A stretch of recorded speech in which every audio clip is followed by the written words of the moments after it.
Hello everyone, and welcome back to another Ever Crisis tier list. Today we're going to be going over the first of the Soldier P0 class characters and the leader of Team Glenn, none other than Glenn himself. Glenn has a very quirky and interesting personality, and he's a pretty solid character based on his weapons so far. So let's get into this tier list and see what Glenn can do.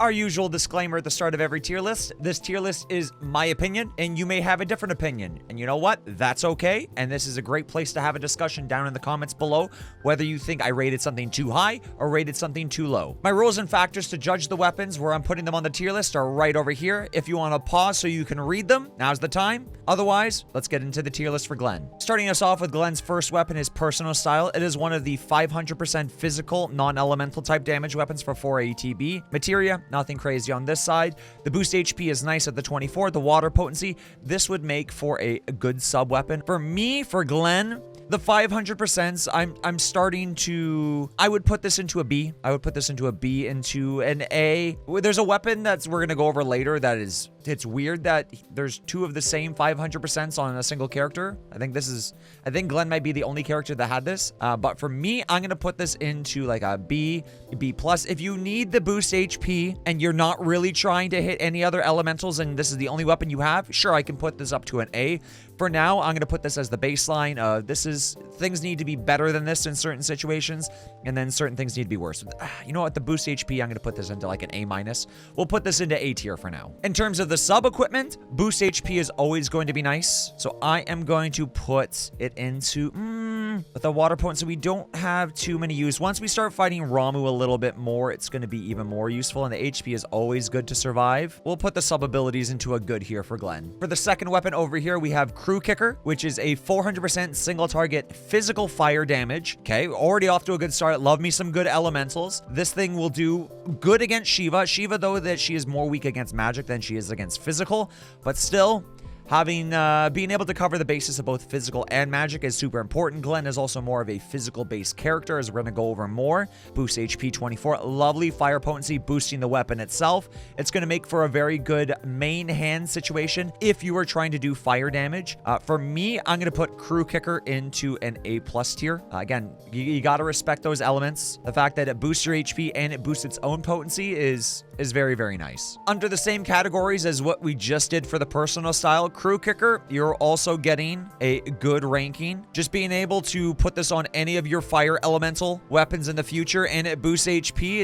It makes Crew Kicker very, very good in terms of the sub abilities. Even if you don't need the fire potency, just having an extra HP is always fine. Jiggy Fam here is another interesting one. Normally with the AoE magics, I would put them into an A tier instead of the A+ tier.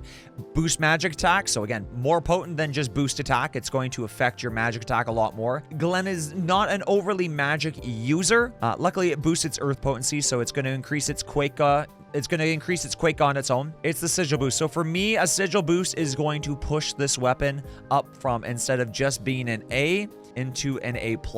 Just if you don't have any other sigil breaks and you're running into those kind of issues, the Jiggy Fam, oh my god, I love the naming scheme. All of his weapons just have such fun names. In terms of it as a sub ability, I'm going to take the magic attack potency and physical attack potency and HP as being my main three. Healing as well is going to be very, very good. And if it's at a 32 especially, there's only a few weapons in the game that even have a plus 32 for their R abilities. For me, I'm going to put Jiggy Fam, like this would go really well for the Wiser, for the Wiser staff that we put very, very high for Aerith. This would be a great sub ability for her. For Hardcore Squad, this is Glenn's like support ability. If you are running into issues with the First Soldier quests where you're getting hit by those big AoEs and you're having trouble and you don't have weapons on either Matt or Lucia, or you just need it in general and you enjoy using Glenn, this is kind of the same thing as Mithril Rod for Aerith. Clearly, you're not not going to heal much. The R abilities, nothing special on the materia. This is purely for the ability. That's the only reason that this equipment would be used. This would be on your offhand. This would not be a main hand weapon, as the R ability is not super important. Materia is not super important. So I'm still going to put this into an A tier, because when it shines, when you need those buffs and you don't want to run the barrier, you don't want to run the mana wall, this is the mana ward, sorry. This is where this weapon is going to come into place. In terms of it as a sub weapon, I'm personally going to put this into meh. Like, again, with the 16 healing, nothing too special. If you're healing, you're probably not worried too much about your critical potency in terms of damage. So the boost heal is not high enough for it to be considered a good sub tier weapon. This is purely as a offhand weapon that if you need that shield and Glenn is your only way to give it to you, the hardcore squad would be perfectly fine in that situation. Glenn's Rest in Peace here is one of the few weapons in the game that has the diamond sigil attached to it. 4 ATB, 400 damage. You can't get this from materia yet. We don't know if you can or can't in the future, but in terms of just what it gives, this would be another great offhand, because this is strictly for the abilities. You can see the boost attack, only plus 16, wind resistance, okay, whatever. In terms of the materia, nothing special. This is strictly a offhand for the ability. If you don't need it for the double diamonds, it's a C tier weapon, if not even lower. It could be even the D tier weapon. But in terms of needing it for the double diamonds, I'm gonna put it strictly into A.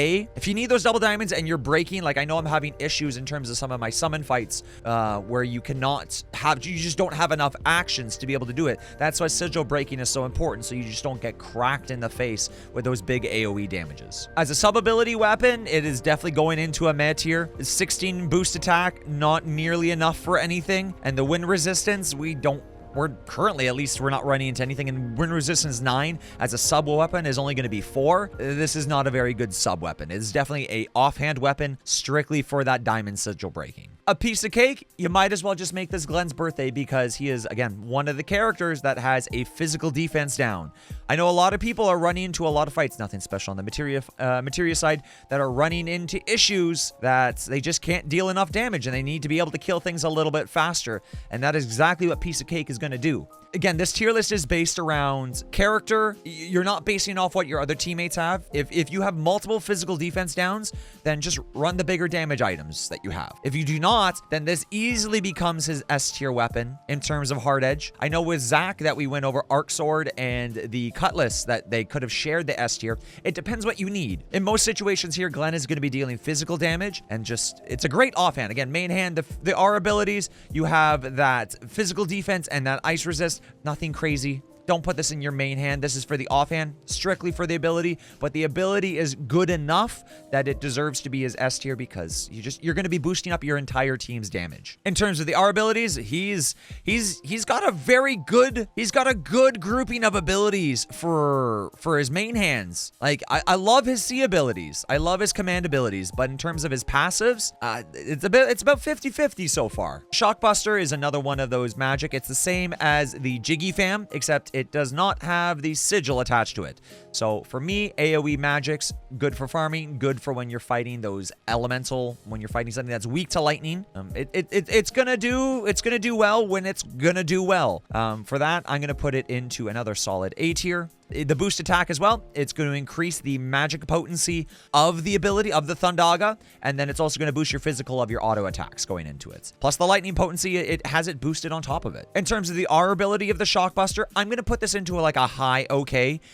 If you're running like Murasama on Cloud and you want to build that lightning up, the Murasama is built more for physical attack. It has that high physical potency. It's going to be your main hand. But if you have the Buster Sword as your offhand, then you're already going to have that partial boost attack up, which will then they'll add together, and then you'll just get a higher boost attack potency as well as that lightning potency. So I'm going to put it as, if it was like purely, if it was physical attack up, it would be a good, but since it is just a boost attack, I'm going to put it into the okay tier. So Apology in Hell is, you guys can look, Apology in Hell, very, very similar to Personal Style. Just basically the R abilities are slightly changed. The materias are virtually the same. Yeah, you just have boost HP and water potency instead of boost attack and ice resist. For me, the HP and the potency are going to do more than the resist and the attack. If this was, again, boost physical, I put this higher because it would just boost its own twin hell, so it would be a lot stronger.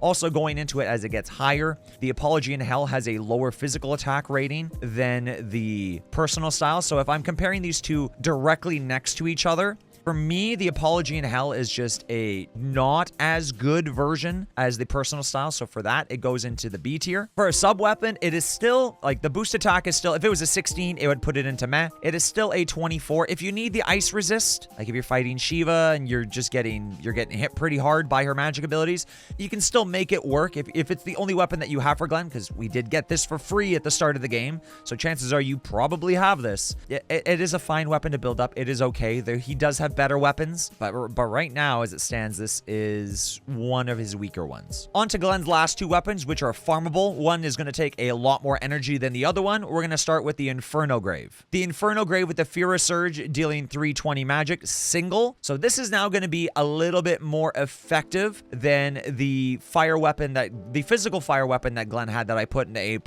for Shiva. But in most other situations, if it's not specifically like physical or magic resistant, plus if you go with Piece of Cake, lowering the physical defense, just the fire one's going to pair better because it's going to be a little bit better synergy between the two of them. Nothing too special on the materia side, and in terms of the R ability, this thing is basically meant to survive those big ice fights. The fact that you can farm this up so easily, purely for the fact that it is elemental, single, and it gives Glenn a chance to do magic damage if something's like super resistant to physical. I'm not going to put this into A+. I'm going to put this into A, purely because that the R abilities are just not that good. Again, if you're fighting Shiva and you need to survive, or you're fighting something else that does a lot of ice damage and you need to do that fire to either break its gauges, I'm not going to put it into A+ because I believe that this is still the better fire weapon for Glenn. Yeah, I'm going to leave it in A. In terms of the sub abilities, it's definitely going to go into meh. When it works, it works. When it works, it works. You're going to be able to farm it up easy, and just, it's going to help you survive certain fights, but it is so narrow. It is so very narrow. So for me, for the R abilities, it is nothing too special. It's just, you're going to put this in either as your equipment when you're trying to fight a ice unit, and that's basically about it. Now, the last of Glenn's weapons is the 1,000 Waves that we got from now the yellow watermelon side of the Tomberry quest for the summer event. This weapon here, 4 ATB, 400 magical damage, single target. Our abilities, 16 and 4. Nothing too special on the materia side of things. In terms of the base weapon, again, we compare everyone to their level 90, no overboost. Again, at the end of your quest, your thing's going to look like this. Sure, it's not going to be level 90, but your 1,000 Waves will eventually look like this. Even when everything is like this, the no overboost, 1,000 Waves is easily Glenn's worst weapon. Like the 16 HP, the magic defense 4, it's not much. In terms of right now, still build it, still use it. Like, I'm using it as one of my sub weapons because it's not level 90. I believe it's level 60 or 70 right now for me, but it still gives so much R abilities because it is so drastically overboosted. Once your other weapons start to catch up to it, it's going to go down the stats. Plus, when you get to level 90, if I compare it to other ones, it's just not nearly as much. We're not going based on the overboost. We're going based on this. And for me, I think 1,000 Waves is easily Glenn's worst weapon. With the sub abilities, though, right now, it is good. It is good because it is going to be overboosted, but purely for the sake of the tier list, so you just know in the future that it is still going to be okay. If everything was this overboost right now, I'm going to put it into okay. Again, it's actually good if you get it fully overboosted, so get it overboosted, farm it up, use it up. But in terms of everything on equal playing field, it is just good because the 16 HP, you have better 24 weapons, so you're going to get 12 instead of 8. Magic defense, you're only going to get 2 here. I'm basing it off of this and not this. So just remember that. And that is the end of our tier list right here for Glenn. Overall, I think Glenn is a pretty solid character. He has that physical defense down with the Piece of Cake. He has access to 3 different elements of attack. His sub abilities, it's about split like equally all the way across. He has a great farmable weapon, the 1,000 Waves. Like, I do recommend you still farm it and build it. In the future, it's going to be replaced, but for now, it's good. It's good, and it's going to also make your time clearing the first soldier content. It's going to give you that little bit of that power boost. If you're liking these Ever Crisis tier lists or any of the other videos that I'm making, please don't forget to subscribe. It really helps the channel grow. We only have 2 more tier lists of the initial 9 characters that we have left to do, is Matt and Lucia. Going to be done in that exact same order. So yeah, if you guys agree or disagree with anything in the comments, let me know down below. I'd love to have a discussion. I try to reply to as many comments as I can. And yeah, I will see you guys in the next one. That is Matt. See ya.